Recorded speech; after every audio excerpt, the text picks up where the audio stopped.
IVM. Hi everybody, just wanted to ask everyone for a quick favor. We're running a brand survey right now and would really appreciate it if you could let us know what you think about the advertising on IVM. Go to ivmpodcast.com/survey and do let us know. As part of this, we'll be selecting 10 random participants and sending them some IVM swag, so do fill out those surveys.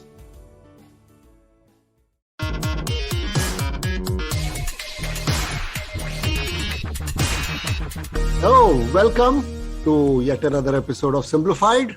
Thanks, Naren. And today we have a mildly diminished field. All the brains of the trust, namely Srikeit, is unwell. Not unwell, actually. He's getting unstitched. And, which is a good thing. Yeah. It's not like he's coming undone. It's coming unraveled. Yeah.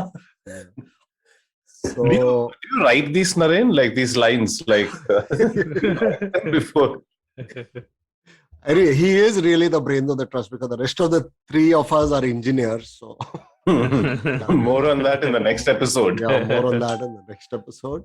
Anyway, so how have things been, guys? I have to I'm just recovering from a pretty nasty viral infection, which turned out not to be COVID, but looked awfully like that. It had a cold, a cough, mild fever, and everything, and it stayed for a whole week. And I sort of burst into coughing even when when I'm not saying anything inappropriate. Even then I cough. So that's serious. Yeah. Wow. So, I don't know that. But I have had extensive tests and everything. So no COVID. So that was an unusually somber beginning. Yeah. I should also say something. I ran out of apples yesterday. Very serious. I have a very important thing. I got locked out of my Instagram account. So if anyone's ever turned on the two-factor authentication with an authenticator because it seemed fancy or someone on your timeline mentioned it, please, if you're changing your phone, remember to keep the backup codes ready or, just turn the damn thing off because it's apparently meant for... So I went down the rabbit hole to figure out what is the point of creating something that is irretrievable in such a weird format. And thankfully, I got my Instagram account back after 3 days through means which I shall not reveal on this podcast. Okay. So it involved groveling in Tony, so Tony, I see your Instagram lockout and I raise you the UTS app. And this might be the only possible segue from Instagram to what Naren is going to talk about in this episode, which is governments trying to make internet apps. Yeah. So the UTS app is, or I don't know how it is right now, but at least used to be a piece of crap that was supposed to ease the life of suburban Mumbai rail commuters by allowing you to book digital tickets on your phone and all that rather than standing in line at the station. Now the problem is the clever chaps really didn't consider the fact that people might actually change phones. So it was an absolute nightmare to get Okay, so here's the thing. Okay, there are season tickets. Season tickets technically expire only at the end of the season ticket is still active till the end of the season or the period of booking. And I, being a smartass, booked for an entire year because this option exists. I need to do this only once a year. Chalo, let's do that. So I was unable to disable on one phone and reactivate on another because one ticket was still technically active. So there was a point of time. I know there was, and I'm unable to create a new account because I don't have a new number, whatever. So there was a point of time when I upgraded my phone where I had to carry two phones with me, one for everything else and one for the sole purpose of showing for YouTube. Finally, somehow I managed to figure out a jugadu way of fixing it, but I think from there it's quite easy to say to what Naren was. But what if you lose your phone or it gets stolen or something, right? Then you're basically like... Exactly. There was a point of time when that was the only major comment on the UTS app, and given all the other bugs that it had, this was substantial. That was quite an achievement. It's like the thing with the UTS app is, right, it's easy to dismiss it as saying, they got some third-rate engineers to develop it. The fact is it actually had some features, but all of them were devilish.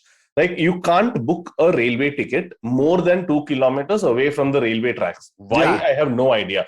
But then you might think, haha, I am new age person and all. I will just use a GPS spoofer in order to do this. And then message comes. It looks like you're using a GPS spoofer. They have thought that through. This is the thing, right? All the greatest people, the greatest, finest engineering minds in this country are developing these apps. But they should be building roads and nobody wants to do that. They want to build. More about that in our Engineers Day episode. I was about to say, I think you said this in the Metaverse episode, right, Tony? There's a quote somebody from Facebook said, right? The best brains of our generation are making people click more ads. Yeah. That's I think we've covered the spectrum of the last 20 simplified episodes in the last 5 years. To do these recap episodes once in a while. But Naren, I think on to... Yeah, so segueing from the extraordinary competence that governments display when they want to make apps. And this is with or without IT companies, by the way. We are actually going to talk about governments doing digital currency. Yeah. Okay. And the entire thing is so scary that I feel compelled to start with a profundity. So please. And this profundity comes from our usual my metal supplier, the structural steel supplier, who sent me an image of an egg breaking and light radiating from inside. And it says, if an egg is broken by outside force, life ends. If broken by inside force, life begins. Great things always begin from inside. Good morning and have a nice day. And it took me a while, because not being the sharpest guy around, it took me a while to figure out what he meant was that, life emerges from an egg. I'm like, if it breaks from inside, what? Yeah. So apparently, yeah. What apparently happens is, eggs break and things come out from inside eggs. I didn't know that. I only knew this is a good way to get your product placement on India's premier podcast, Simplified. No, just send us profundities with your company's logo and it'll get mentioned. I think structural steel has been mentioned in at least 5 episodes. I hope you said back to that metal supplier of yours, okay, Albumer. Yeah. It's very sad, but it's a good joke. I don't think there are any other jokes that can be made on. So I'm making a burji of this and move on to the topic at hand. That is it's kind of profound, actually, that you think about it. So anyway, you can retrofit any natural phenomenon into something like this. Anyway, eRUPI. So I mean, about a month ago, the Prime Minister announced with great fanfare that they're starting something called an eRUPI. So eRUPI was a voucher, which is actually a very great sort of idea. So the government plans to give SMS vouchers to people, which can be exchanged for vaccines at this point of time. Right. So, and only for that and nothing else. And this comes, the real thing is, it comes straight from the RBI. There are no intermediary banks. So this is something which is which banks have never done. So it goes to the larger question of currencies and what money and what currencies are. So in the old days, when money was invented, and then money always was stored in something which had intrinsic value. So, you had to have nuggets of gold or silver or copper. Or those coffee beans or whatever it is. Something, it had to be rare and it had to be not unlimited. Yeah, it had to have some intrinsic value. And, then you can use it for exchange. So it was, that's how it worked. And then sometime in the late 1600s, the Bank of England said that it was a big hassle carrying, loads of gold around if you wanted to buy anything. It introduced the first currency note. Yeah. And after that, the concept really took over, and currency notes were very sort of convenient. And they started, and always currency notes were backed by gold. So that's why they say, if you have a 100 rupee note, they'll say the bearer, it says, I promise to pay the bearer the sum of 100 rupees. And it's signed by the governor of the RBI. So once I actually met Raghuram Rajan when he was the governor of RBI. And I was very tempted to give him a 100 rupee note and say, give me 100 rupees. But he was a very clever guy. He just slunk off very fast without before I could. He's very good at that. He slunk off from the country also, and now he's happy in Chicago. Hey, technically, if you look at it, if the RBI governor changes and you have a note signed by the previous governor, Exactly. Can the next guy say, I haven't signed it? Never mind. Go catch that guy. Oh no, never thought about this. Yeah, that's the best thing actually. I'm disappointed in Raghuram Rajan. I mean, he should have faced me and told me this. I mean, Tony, you should totally become the next governor of RBI. I'm totally proposing. I'm going to write to the government now. And so that was the beginning. So that started with the Bank of England. The Bank of England said that we promised to give the sum of £1 in gold. So if you go and give them a pound note, they'd measure out a pound of gold and give it to you. That was basically how it started. And it continued like that till then World War, like all through everything, it was always backed by gold. All currencies were backed by gold till World War II happened. And then after that, it started getting backed by cars, which is why some currencies are called fiat currencies. Thanks. Very proud. So they. What happened in World War II? Sorry. Yeah. So US continued backing it with gold, but US had all the gold in the world, and the European countries are all bankrupt thanks to. Hence the legend of Fort Knox, right? That's what it's. Hence the legend of Fort Knox. Yeah, Fort Knox was the repository, and it had everything. And it really, America just took off. Okay, so what America did was, it said, though I don't think they thought about the true implications, but it turned out like that. They said that the United States will always exchange its gold, its dollars for gold and something like that. And you can, anyone, like regardless of your nationality, anyone comes to the governor of the Federal Reserve and says, give me my money in gold. If you give the dollars, we'll give you the gold. That was the promise of the United States. And that made it basically the world reserve currency. So people started trading with each other in US dollars because they trusted the US dollar much more than European currencies at that time. Sure. Because Europe was in a shambles. It was like completely ruined. You have to see, just for fun, World War II pictures of the aftermath of the World War II. It's unbelievable. It was just people, rubble lying around. It's like Lebanon, Beirut nowadays. I mean, whatever Syria, you see nowadays, it was like that. So US did that, and US got very rich in the bargain because basically it was lending money to people, and it was doing very well. And then in 1971 or so, and that is also, sorry Naren, that is also because of the Bretton Woods conference or something, right? The US became, as in the dollar became the primary. This was a lot before that. It was a de facto. I don't know if Bretton Woods made it formal, but before it just happened to become a de facto thing. It wasn't like announced that it's just that people prefer to trade in US. So if I'm selling goods to, like, from Kenya to maybe Mongolia, I don't want Mongolian whatever currency. I want US dollars.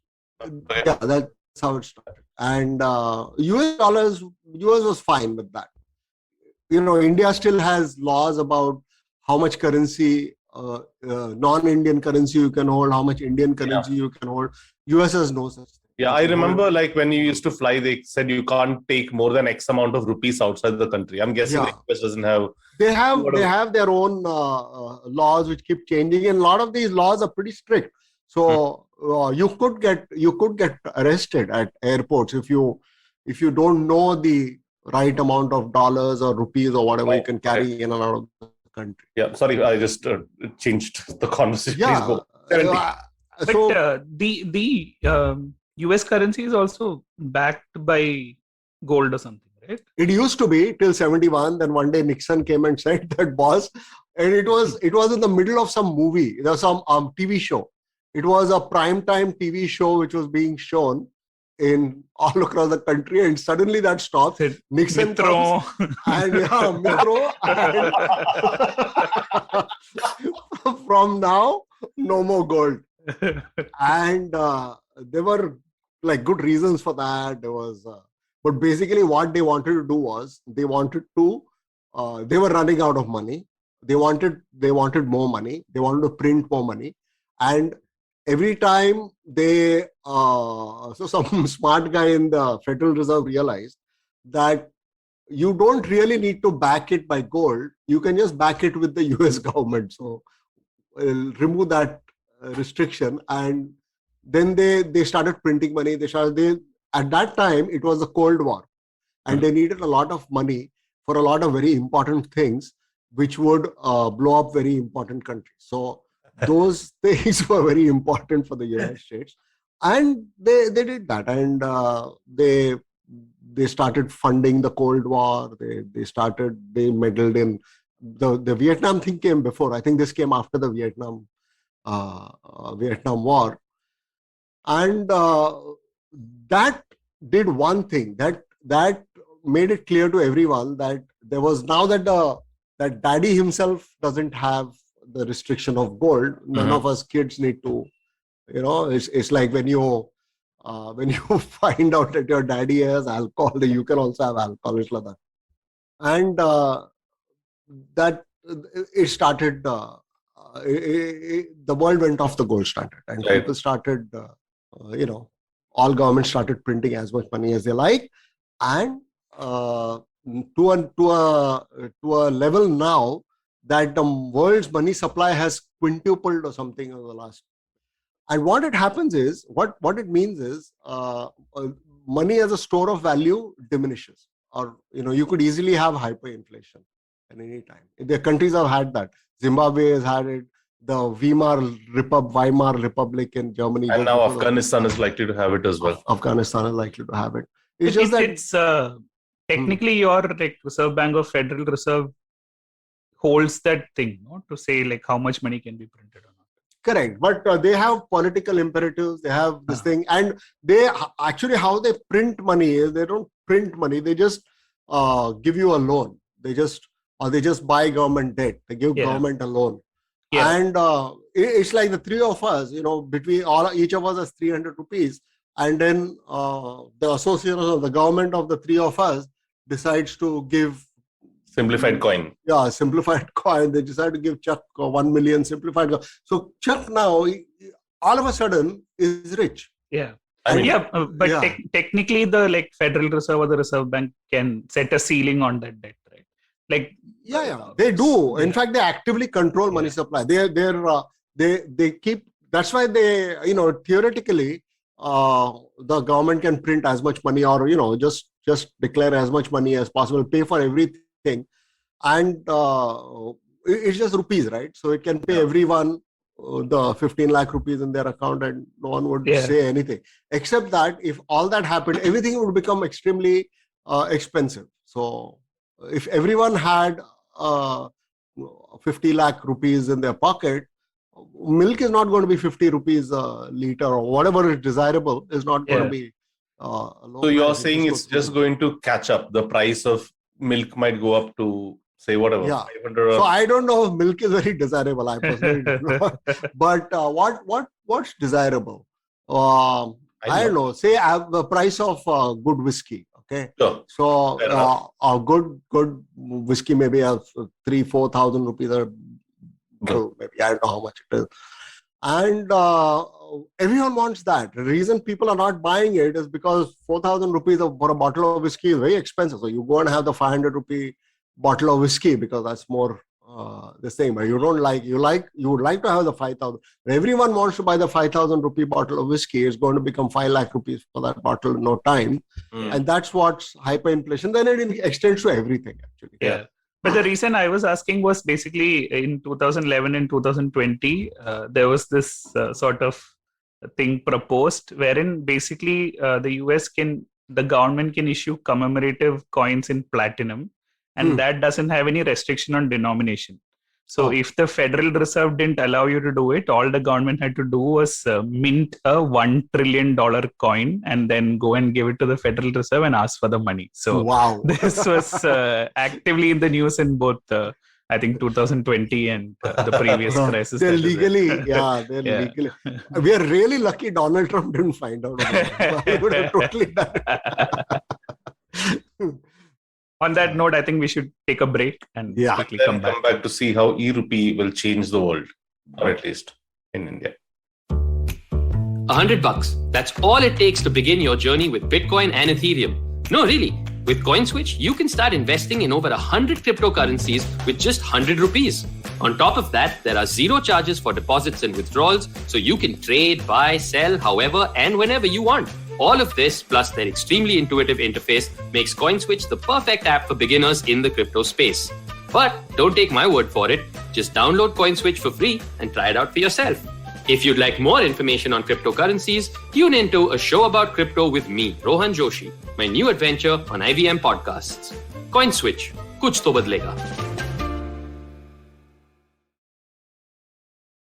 Yeah. Welcome back to Simplified. We hope you're all in mint condition. As we continue to talk about something called eRUPI. If you are in mint condition, you might be getting a free Wall Street Journal subscription also along with it. Unnecessary. Or at least some toothpaste. Huh?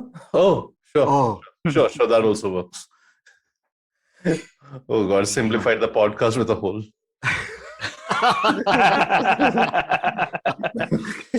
Naren, yes. You walked us through that fascinating history of currency, I suppose, all the way from... Yeah. So that was just the background. And so that is currency. And then we talk about the banking system a little.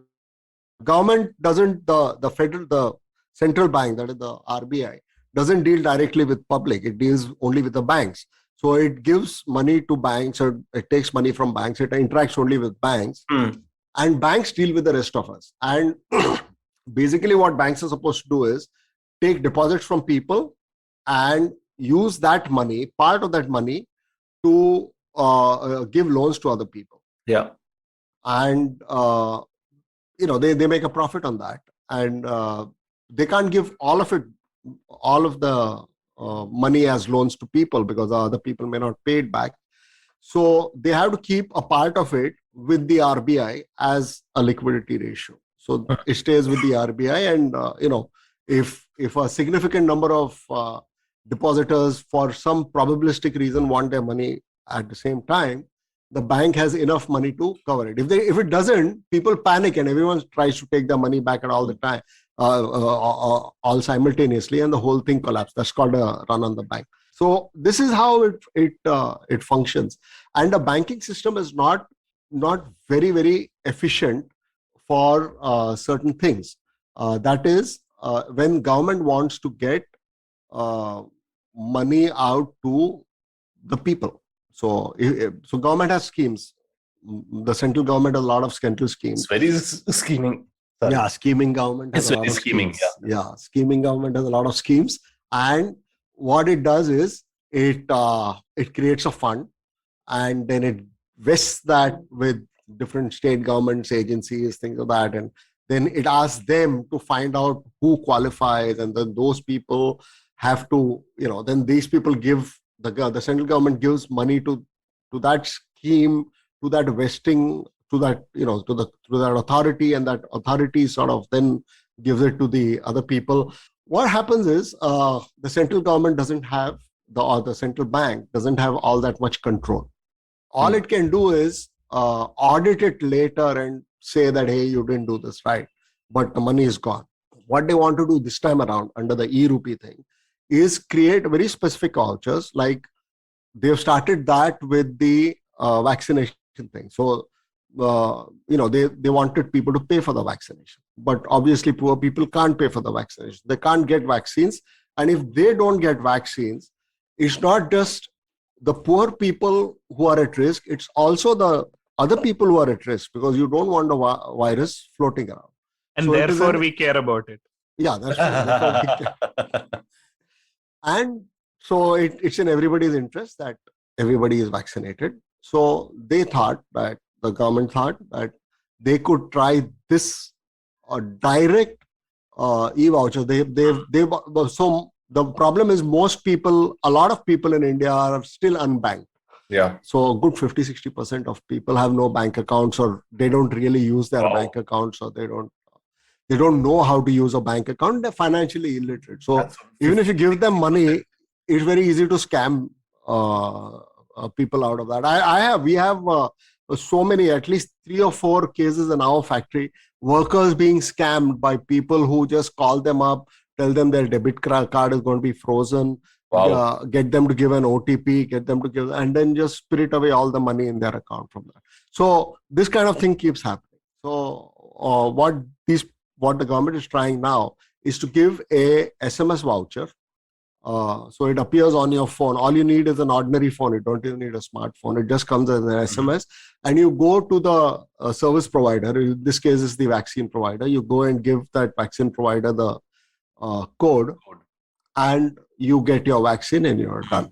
And it can be used exactly once, and it can be used only for this purpose. Yeah. And in this particular case, the vaccine provider there aren't all that many vaccine providers in this country, maybe a few thousand, few 100,000, whatever, but they are all accountable, because all that is going to come back to the RBI, and they know exactly, who's encashed what and where. What they do not know is who specifically did that. I mean, the government gave you a e-voucher and me an e-voucher, and we both encashed it, but the government doesn't know which was encashed where. So they say that this is anonymous. But 2 questions. One is it's a voucher, so like there's no cash value to it. So people can't be scammed out of it or whatever. And it can only be used for vaccines. But when you're saying it can go to everyone, then I mean the phone numbers need to be there, right? Which means there needs to be some kind of registration somewhere for the SMS to reach numbers in the first place. Yeah. So it's still process will be. And phone and connection. That's why nobody trusts that it is completely anonymous, because you don't know what is hidden in the marble, right? So if you have a little code, like little nano chips inside the 2000 rupee note, you have little nano codes inside this, you never know.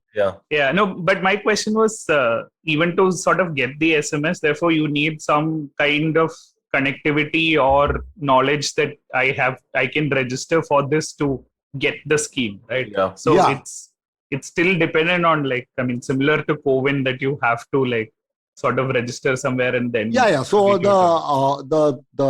the logic was that the government has a database of people because of Aadhaar, and they have connected phone numbers, and then that's how they would be able to identify people and then give them the benefits. That is what they are not very forthcoming about how beneficiaries are going to be identified or have been identified, and how the administrative process is happening.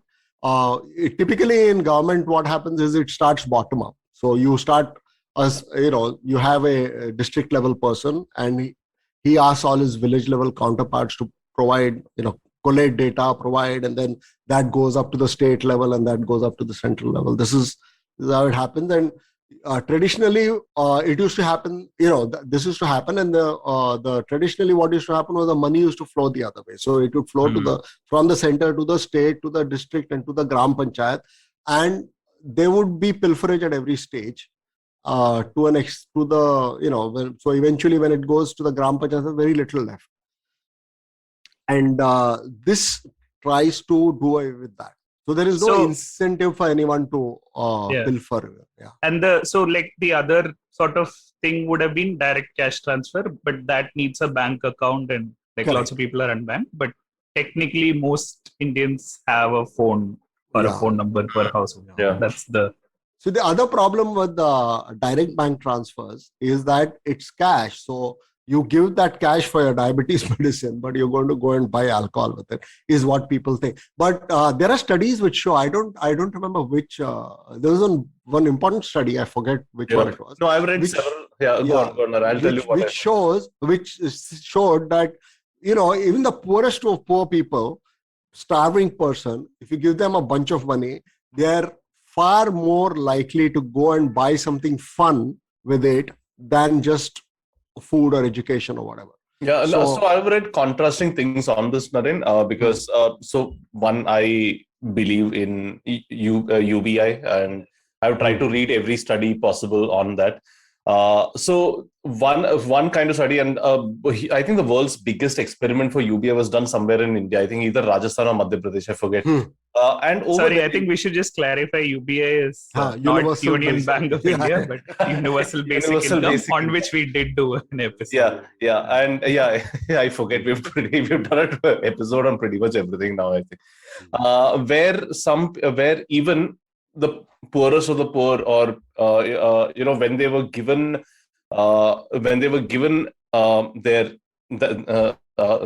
allotment of money, they actually used it for food, education. They saved for students, etc. So that was touted as one of the success stories of UBI and a reason why it should be scaled up and all that.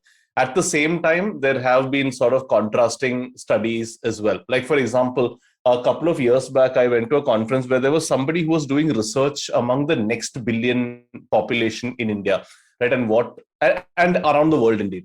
And so it's not contrasting with this, but what it said is this audience, even poor people, or let's say, I mean, not below poverty line, but but not exactly middle class, they are okay spending a disproportionate amount of money on themselves, on entertainment, to look good, to feel good, and all that. So even they have aspirations. The point of that book and her study and talk and all that was, don't dismiss these guys as just just the first two steps of the Maslow's hierarchy. They also have aspirations. They also want to have bling and all that. So I guess it contrasts in some way. It's so true. This is humans being human, right? Yeah, so humans being human. Yeah. I mean, you're supposed to study hard for your IIT, JEE, but you want to practice your guitar all the time. This is why you don't do that. Humans don't do that. Yeah. Fair enough. So, which is why this whole voucher system is particularly interesting, right? So this enables target. So, one theory is it's untested, but it's possibly correct. Is that if you take care of basic needs of people, then they are empowered to do all the other things on their own. That's how it should be. So food, clothing, and shelter should be taken care of. And the government actually does have enough money to take care of food, clothing, and shelter for everyone, actually. Food and clothing, definitely for everyone, and possibly shelter too. Except that the system will not allow it, right? So you start off with baby steps, start taking care of food, start taking care of education. And so right now, one of the big problems facing Indian education, and has been facing this problem for several decades now, is that the main source of education, primary education, is government schools, and governments only fund the schools. So state governments fund the schools, but they are not able to ensure the quality. Sure. And people keep gaming it, and the system is so entrenched that it's impossible to, who am I going to catch? Everyone is gaming the system. All the teachers, the employees, the people who set up the school buildings, everything is being gamed. So the outcome is that students don't get the education that they should get. And they are little kids who will immensely got the right education at the right time. So the idea is to give them vouchers, which they can trade anywhere. So you can have someone from a very impoverished background going to a top-notch school in that area, because now cost is not an issue. You're paid for by the government. Yeah. And then all government schools would be forced to compete, because otherwise they'll be out of business, and then government can say, hey, you have no enrollment, so we are going to cut off your funding. And then they would be forced to improve, and overall all the educational outcomes will improve over a period of time. This is the theory. And one big step in that direction is enabling direct like this voucher access to people. In with the electronic method, it is far harder to gain than physical vouchers. So it could be this could be like something which would potentially change things. Yeah, I mean, at least on paper. Yeah, at least not on paper. Not not on paper. Is this a first, Naren, around the world? I do know that the US has a voucher system for schools also. I'm not quite sure what goes into that. But is this a first around the world? This is the first significant experiment. So there have been these things tried in different parts of the world. But there are two firsts in this. One is it is directly handed out by the Reserve Bank of India. Not through banks, not through state governments, nothing. So there is direct control. And this is the first time it's the Reserve Bank is opening its accounts to citizens directly and not doing. Yeah, in a way, this is like all big companies are going direct to consumer right now with HUL, PNG, everybody starting their own consumer websites rather than going via intermediaries. So I guess there was when I was staying in Cochin, we used to be very close to the RBI in Kochi, and every time I wondered, like, why can't we open an account with the RBI? I was young and naive then. Obviously, became much smarter later after doing engineering. Then I. But this kind of like that is kind of come full circle, isn't it? So what happens to banks in this situation actually? Like, do they get shunned out or is it better for them because now they don't need to worry about quote unquote unprofitable audience? Like where do banks like HDFC, ICICI, SBI so banking functions are money, currency is definitely, and actually that's the second part which I want to come to. But banking, there is a banking function. So when you have currency, when you earn money, you can't or don't want to use it all at once. And so you need a place to keep it. And it has to be kept safe. And it has to be returned to you. And, you also earn a little bit out of keeping your money in the bank. That's the rent for your money. It's called interest. And that need exists always because your income and expenses almost never match. There are times when you have lots of income, you don't want to spend it at that time, and other time you want to spend it and there's no money coming in, so you need a bank. What this particular thing portends is the Reserve Bank wants to be able to do banking itself. Now, if the Reserve Bank does that, it could subsume a lot of the regular banking, and then the normal banks would be reduced to what the NBFCs are. Basically, they borrow money from somewhere and they lend someone. This is the limiting case. Like, this X tends to zero, sin X upon X. I'm just wondering, is there globally, is there any precedent for this, like whether voucher system or otherwise, where the central bank is in some way the leading consumer bank? So nowhere. Right? It has Ecuador started it. Ecuador, that pioneering, brave little country. So it started that and it folded up because nobody was even remotely interested. And now they've adopted Bitcoin as their. So the biggest problem is that's not Ecuador. No, that's El Salvador. Oh, that's El Salvador. El Salvador. Yeah. Okay. So Ecuador did that. Ecuador tried making a central banking currency and then getting into banking itself, and that didn't.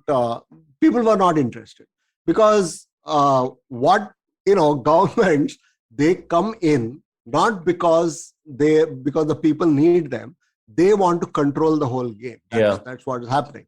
And you have one interesting fact is, when people in different countries are polled whether they want their countries to come up with digital currency, the United States, okay,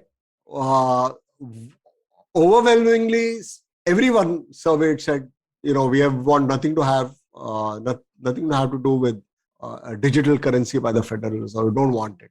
Mm-hmm. Cash is the best. And people in Russia and China and all, they're very interested. So when you say people, it's all the is the bureaucrats themselves. So Chinese guys and the Russian guys are both deeply in that process. They're trying to set up the technical platform. But the technical platform is the easy part. Getting people to adopt it is going to be difficult. China will try to do it by force, but they can't do it because it'll be like, you'll just destroy the economy if you just yank money out of the system. Mm-hmm. Yeah. Just to get back to this eRUPI thing, right? So how does the redemption happen? So if I'm a school and I've got X number of vouchers, so how do I get paid back? That'll still need a bank and also a system where I can sort of... So what is envisaged is that the RBI will directly give you, you will have an account with the RBI, and all these vouchers, all the eRupees will be in that, and you can use that to settle your debts. You never need to convert it back into rupees. But what if you don't have debt? What is you can. So that that conversion to cash should always be possible. That should always be possible. But that they'll probably put a small cost on that. Yeah, and so you can use it to pay your taxes, or you can use it to settle your debt with banks or whatever. Yeah, or if e-bribes becomes a thing, then e-bribes, facilitation fee. Yeah. No, that's interesting. To be honest, when this came out, I was genuinely like, okay, this pretty interesting, because it theoretically, again, it must be underscored again and again, theoretically makes things more efficient, etc. But one big impediment to this, I think the idea of, and again, I don't want to make assumptions on behalf of an audience who we clearly are not, is whether they will understand the concept of a voucher itself. Because money by itself, with that whole fungibility and everything, I have 100 rupees, it can be used for this. But a voucher is inherently a different system altogether. Right? The government is giving you money, but it's not exactly money in the sense that you can't use it for other things, but it's for this one specific purpose. I think a large part of the success of this, be it for vaccines or otherwise, also going to boil down to how the whole thing is communicated in a language where everybody across the country can understand that this is not exactly money, but it's also money. It's, it's a voucher. This is how you go ahead and do it. That it's a gargantuan task. It's not easy to everyone has a phone. Yeah, making sure everyone has a phone and a connection. Network issues then start becoming a thing. What if you're in an area which doesn't have connectivity to get the SMS and all that issues along the way, I guess. Yeah. So it's an enormous task. There's no doubt about it. It's crazy enormous. And there is also all kinds of technical difficulty along the way as well. Because it's when something is this sort of sophisticated, you have like long string of numbers, so on and so forth. How do you know someone is not basically scamming you, or sort of has broken into the system and is issuing a lot of fake currency like this and so on? So they need to work a lot on their digital platform, and people need to be confident about that as well. But as far as it stays to vouchers, I think it should be okay for specific vouchers, for specific sort of purposes. It should be fine. Has this been rolled out beyond the vaccines? So it's even for the vaccine, there's just been press announcement. I have not been able to find any actual cases or testimonials, about it. So don't really know. Of course, it's too soon. It's just like less than a month.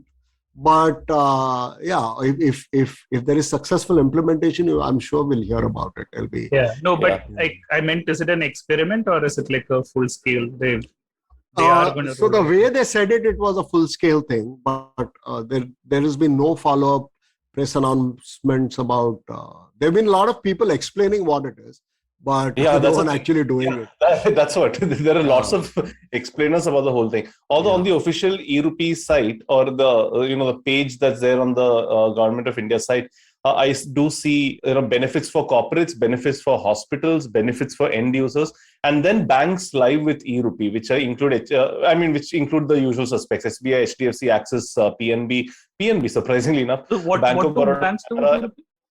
They'll be the partners for facilitating this. They have the software, and I think at some point of time, if you really want to convert the money into hard cash, maybe they have some partnership. But the way it works, it's not supposed to be ever converted into hard cash. It's just supposed to go back to. My worry with this whole thing is that it just seems like it's something that one department has thought of, and the success of this, because it's not fungible money. It involves cooperation from so many different departments and teams, right? Like, for example, you see benefits for hospitals over here, but what if the Ministry of Health hasn't either got the memo or how? So this particular thing, the National Payments Corporation of India, the Ministry of Health, and the Ministry of some other ministry, all these ministries are working together and doing this. So at least as far as this vaccine thing is concerned, everything is fine. So but even then, you're going to have to get hospitals on board, integrate everything. I mean, let's face it. As nice an idea as this is, so much of this is going to rest with implementation, because it just involves so many moving parts. Each industry, right? Today we're talking about vaccines. Another use case that I've heard of this is going to be fertilizer subsidies. And the idea is that you can go to one of these agri markets or places that sell fertilizer, etc., and redeem from there. Now, who is going to ensure that each of those stores, one, has eRUPI enablement, and two, has educated both seller and buyer about the whole thing? So if it gets too complex, right, the seller will basically say the redemption system is not working. What do I do in that case? They will revert to cash. Or your voucher is not valid. Like, there is literally nothing you can do at that point. Because I see some rest of world article coming in a couple of years. This was supposed to revolutionize India's digital economy. Instead, cash became king again. Some headline like this, I imagine in the future is going. I am actually hopeful about this thing. I'm extremely hopeful. Why? Hope is always there. Two things. One is, the biggest use cases are not the immediate use cases, right? So if you're going to use it for a hospital emergency, yes, it's not going to work, because you need cash at that time. Fertilizers, you can put your fertilizers 3 days later, no problem. So if some local guy is saying, fertilizer is not available, I can't take, our system is not working, you can come back the next day, or you can go somewhere and this thing. And if you're giving an Indian citizen something free, and he or she believes it's their right, they will definitely fight for it, because they will. It's something which is their right. Why shouldn't they get it? So in some use cases, it will definitely work.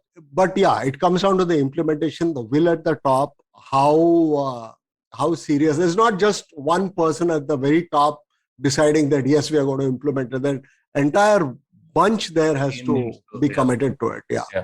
And you have all the possibilities of a complicated and complex, hard to understand system, which is you will never find out when your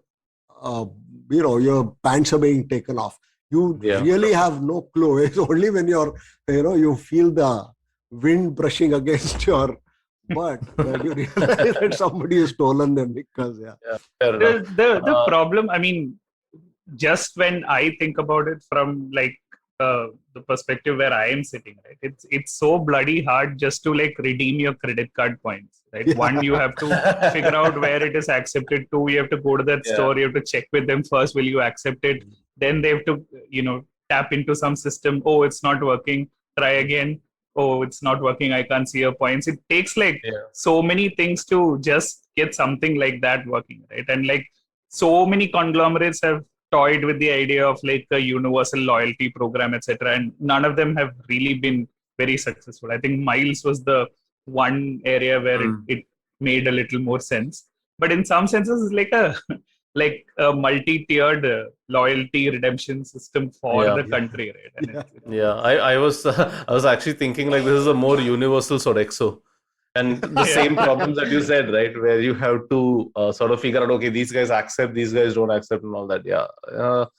Ambitious, but a lot in implementation. By the way, we never commented on the cleverness of the name itself. eRUPI, I was wondering why it had that weird spelling, and then they want to like plug in UPI in there. UPI, but they haven't come up with, interestingly, they haven't come up with an acronym which includes the R. So fair enough. UPI stands for UPI and E stands for E. What does R stand for?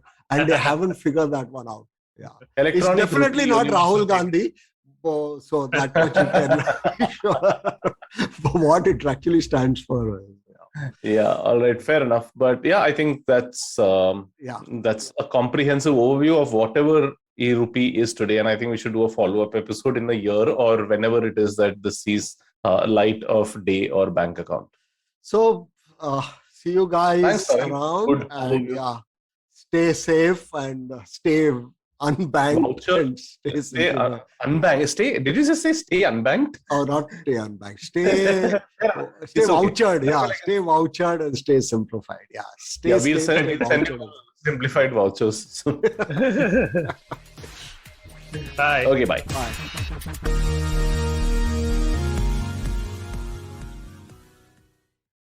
Hey, it's been another great week on the IVM Podcast Network.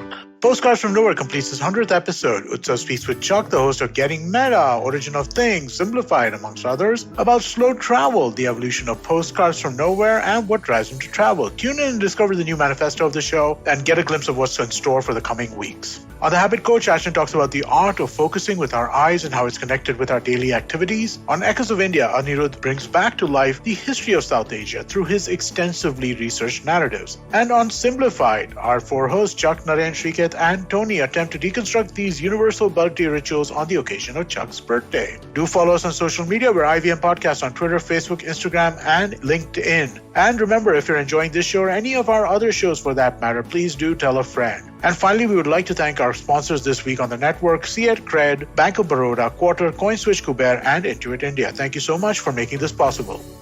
A wise man once said, traveling, it makes you speechless, then turns you into a storyteller. Well, listen to such travel stories and experiences exploring India on the Musafir Stories with us, Saif and Faiza. Catch us on the IVM website, app, or wherever you get your podcasts from.